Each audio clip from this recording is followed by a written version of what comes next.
Je sais même pas si c'est le nom d'une personne, si c'est une ville, si c'est, je sais rien de Bimbia, ça me parle pas en fait. C'est que, je sais pas, peut-être que c'est grave hein, ce que je dis, hein, mais j'avoue que je suis pas du tout Bimbia, je sais pas ce que c'est. In 2010, in preparing for the first African Reconnection program, as I said, with my student researchers who volunteered and who were very methodical in their work with me, we came across a place called Bimbia, which I told some of the organizers about, some of the Cameroonian organizers, and I asked them about Bimbia, and they said, we've never heard of this place, Bimbia. And I said, well, according to what I am seeing, according to what I'm understanding, it's not far from a place called Limbe. I had never been to Cameroon. So I asked them consistently, could they please send someone to ask some questions? Could they talk with people in Cameroon to find out, to ask about this place called Bimbia? And what they did, probably in the span of 2 weeks, is they found someone to go out to Limbe to ask about Bimbia, and then came back to me and told me, yes, in fact, there was a place called Bimbia, but it was very little known. That was a validation for me that the work that I was doing with the students was going to be very helpful for this Africa Reconnection program. And it was also very satisfying for me to know that now diasporans who were DNA connected to Cameroon would have more than a tourist trip. Because for us, tracing roots coming to Africa is a pilgrimage. Dr. Lisa Aubrey, Sultan Ibrahim Bombo Joya, 19th king of the Bamun dynasty, founded by Chika Prince Sharayan, has decided to give you the traditional name of Yen.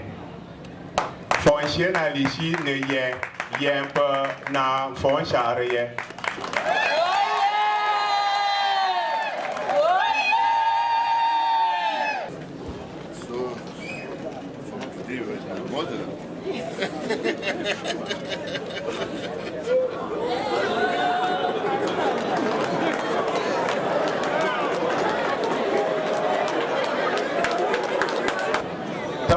Hamilton, Sultan Ibrahim Bombo Joya, 19th king of the Bamun dynasty, founded by the Tika Prince Sharayan, has given you the traditional name of Ngut.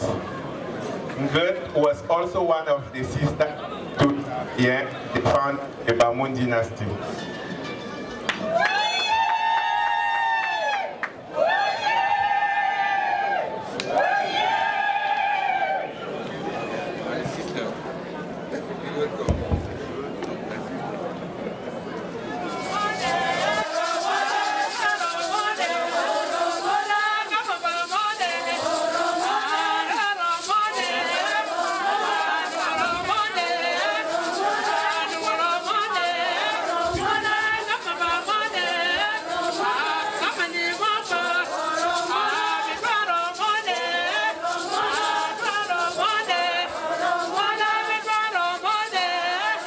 Si nos enfants nous reviennent, c'est-à-dire que si l'Afrique retrouve toutes ces forces qui ont été volées par la criminalité impérialiste occidentale, c'est toujours quelque chose de très bien. Bah, écoutez, déjà, la première info que je ne savais pas, c'est que beaucoup d'Américains retrouvent leurs origines au Cameroun. Voir que ce processus est en train d'aboutir aujourd'hui signifie tout simplement qu'il y a un effort de rétablir ce que Marcus Garvey a appelé l'unité du peuple noir, partout où il se trouve. C'est nécessaire pour eux c'est nécessaire aussi pour nous de retrouver, de nous retrouver avec nos gens qui étaient partis avant.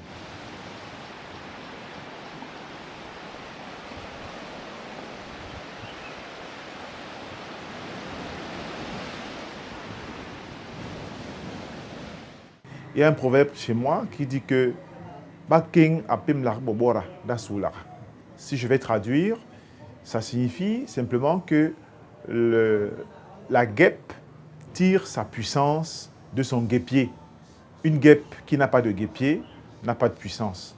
Alors c'est dire que ces Afro-Américains, aussi longtemps qu'ils n'auront pas, ne se seront pas reconnectés avec leur guêpier, ils seront fragilisés. Donc je pense que l'Afrique devrait embrasser ça, en fait. Parce que ce n'est pas l'Afrique qui va chercher les Américains, qui disent revenez à la maison. C'est les Américains qui sont en train de faire le comeback dans le continent. Et à partir de là, je pense que c'est quelque chose qui est très important.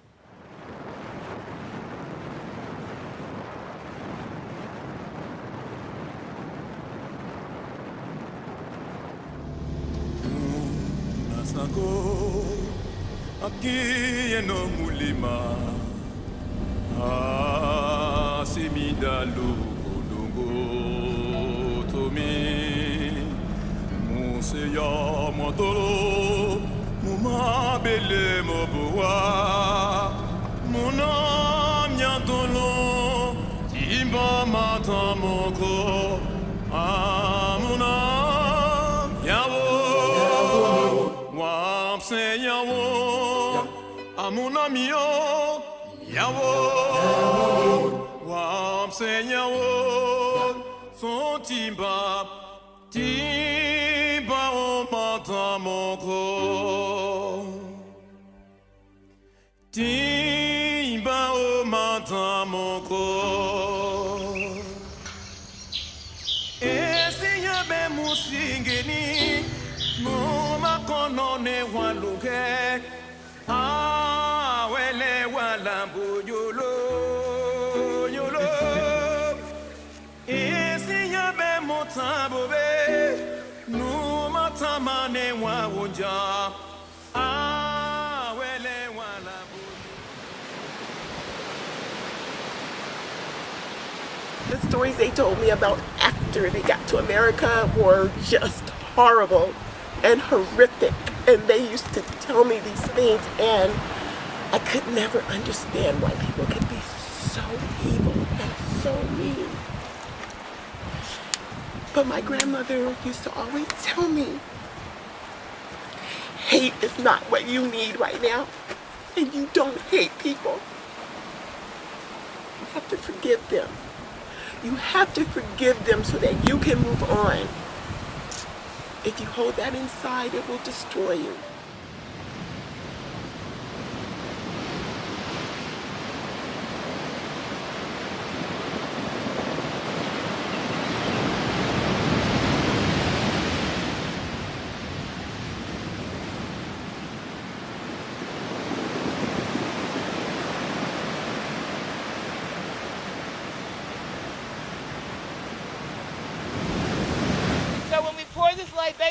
At the end of each phrase, we want you to say Ashe. Ashe means let it be so.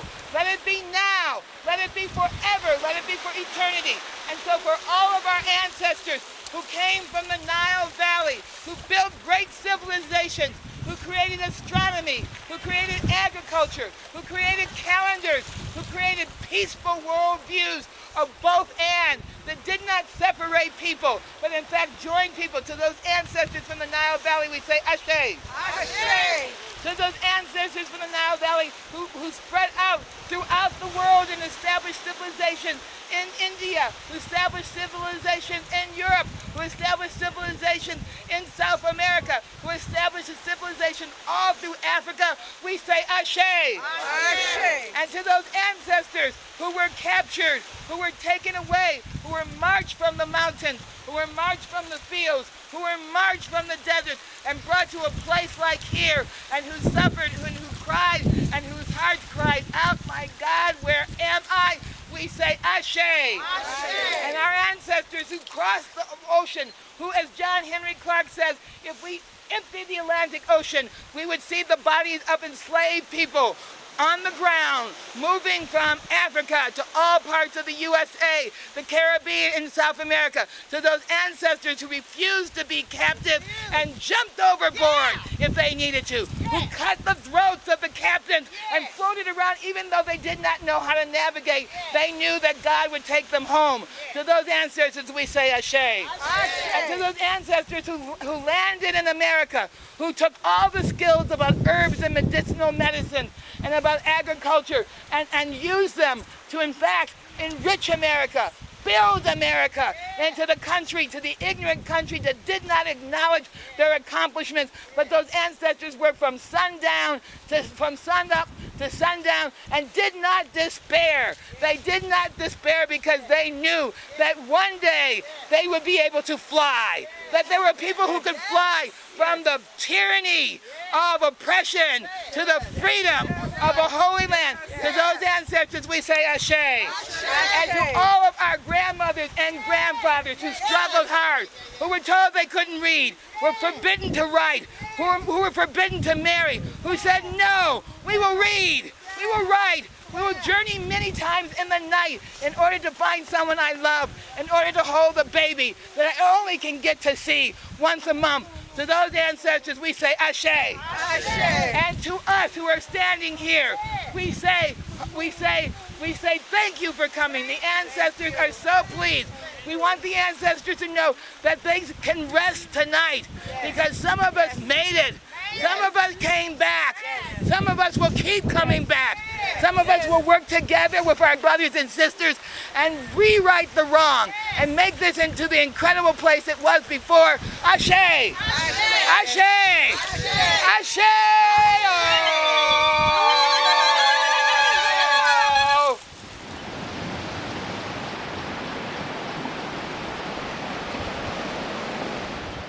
To be honest with you, I was so happy.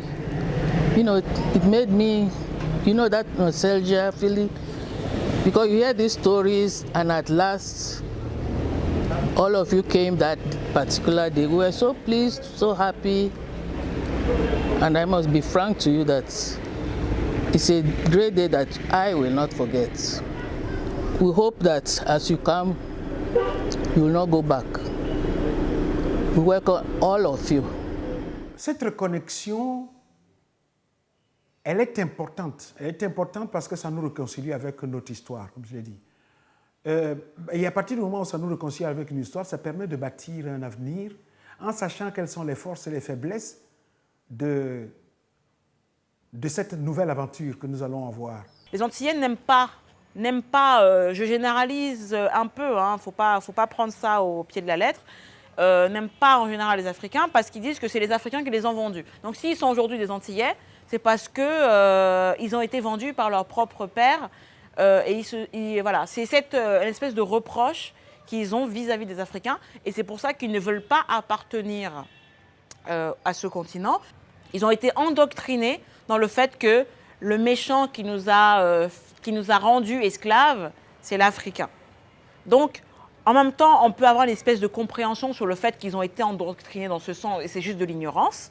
Donc, je pense que ce dont ils ont vraiment besoin, c'est d'avoir justement cette histoire qui manque à beaucoup d'Africains, même aux Africains qui sont dans le continent. Enfin, je parle plus du Cameroun. Et voilà, je pense que c'est surtout ça qui leur manque. C'est de l'ignorance, je pense. C'est pas vraiment... c'est pas une haine qui s'est développée comme ça. Voilà, je pense. Ils peuvent y venir, séjourner, ils peuvent venir. Même parfois, ils vont avoir des échecs, c'est normal. Parfois, ils vont avoir des incompréhensions, c'est normal. Nous avons des siècles de...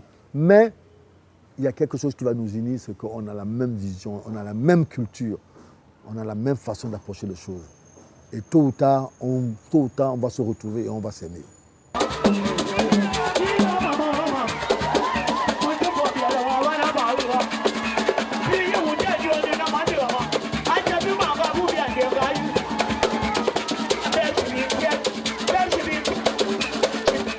One of the things that they teach us as African Americans in America is that we have no history and that we just do things for no reason. And now I'm able to see the connection and the parallel that no, we got that from somewhere. That's in our that's innate to us.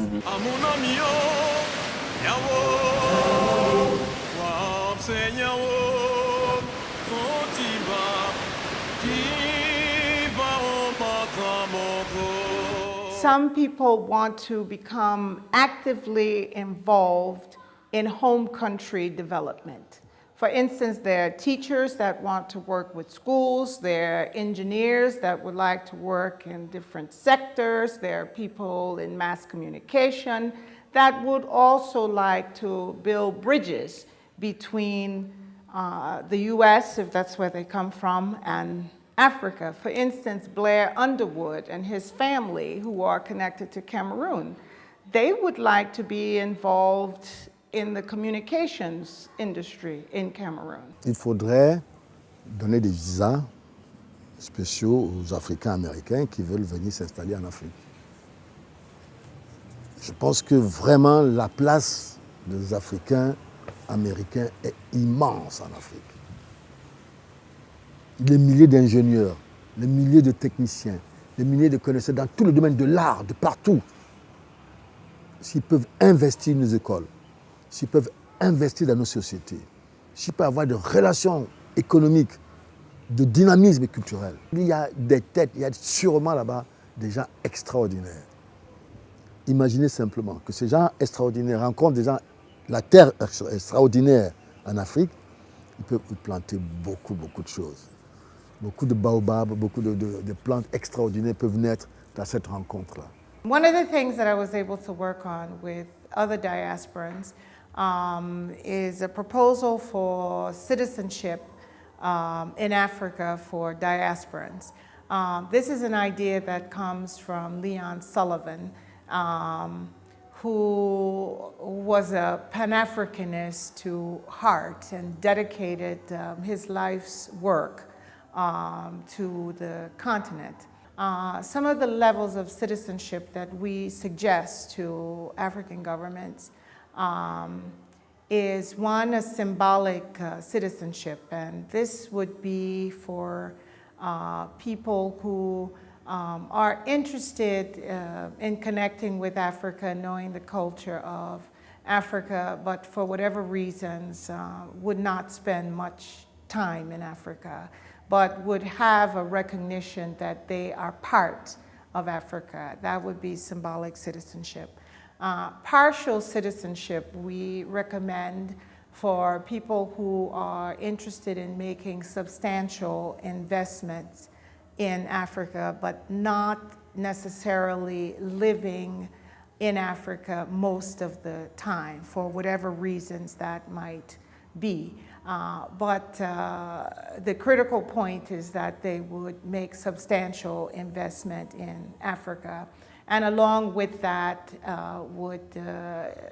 we would ask that the restrictions for visas be relaxed a bit. The third level of citizenship, which some diasporans said they say that they would like, is full citizenship.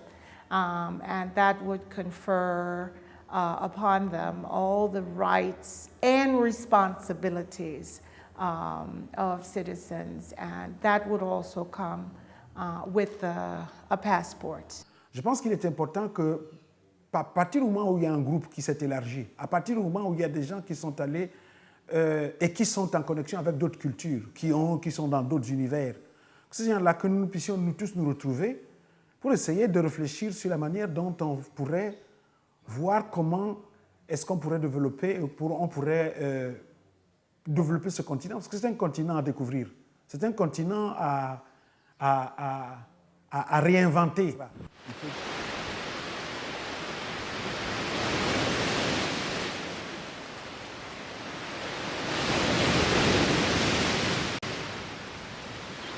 Chez nous, quand votre frère arrive, qui est parti depuis très longtemps, vous faites la fête. Vous êtes content, vous ouvrez toutes vos portes, vous sortez ce que vous avez de meilleur comme boisson, comme aliment, vous appelez les voisins et vous le fêtez. et vous êtes content, tout simplement. Et vous lui conseillez, vous lui montrez les terres qui sont les siennes et vous lui dites qu'il a intérêt à s'y installer et à s'y installer définitivement. Et à vous rendre fort pour qu'ensemble, vous puissiez mener les combats du futur. Ben, je pense que l'union fait la force, tout simplement, en fait. En fait, je pense que si la diaspora arrête de moins venir en donneur de leçons en Afrique et que l'Afrique voit moins la diaspora comme des étoiles scintillantes, je pense qu'on avancera énormément. Parce qu'il y a un regard qui est fait, qui freine, en fait, cette union. Parce que le mec de la diaspora qui vit en Afrique, il vient en pensant qu'il sait beaucoup de choses. Voilà, il est intelligent, il a vécu plein de trucs. Alors, l'impression qu'il vient, il n'a rien à apprendre du continent. C'est l'impression qu'il a parce qu'il a le confort, il a les machins, il a je ne sais pas quoi. Donc il a l'impression qu'en arrivant en Afrique, il est juste là pour transmettre et que lui ne va pas forcément recevoir grand-chose. Alors que s'il se met dans une position où il se dit qu'il a quelque chose à apporter, mais qu'il a aussi plein de choses à recevoir, et ben, je pense que déjà les Africains seront, dans le continent en tout cas, seront beaucoup plus détendus.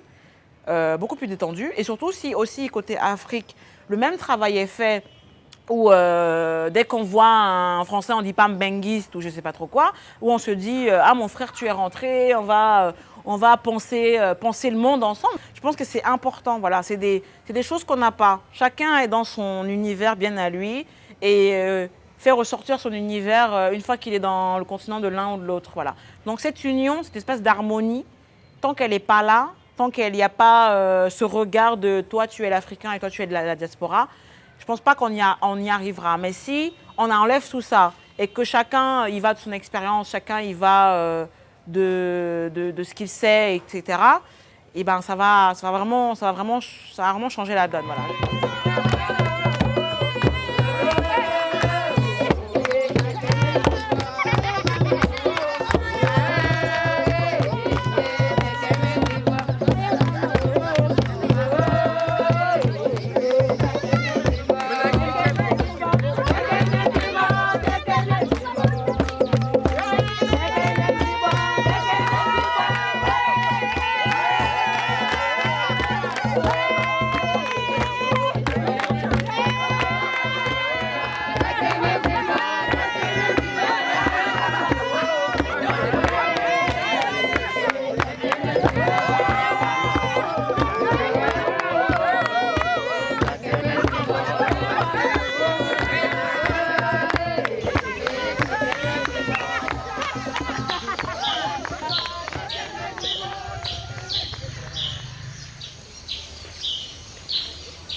By way of Seattle, all the way to the motherland, and I'm just so thankful. It was such an experience.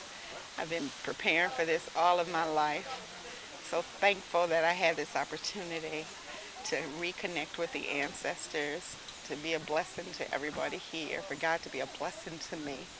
I thank so much the organizers of this trip, that God used them. Just thankful that we made it back. I have returned to Cameroon on behalf of my greatest grandmother. She must have been a very strong woman because her spirit lives within me, and I in return will share her story. And I praise the Lord for giving me the opportunity to do so. I have great hopes for the future because we are coming back. We are reconnecting. Despite all the efforts to move us apart, despite all the efforts to separate continental Africans from diaspora Africans, it did not happen. We are living proof that the circle cannot be broken, that we are one people. We were one people in the past, we are one people now, we are one people for eternity. Ashe.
a place for which our parents sigh.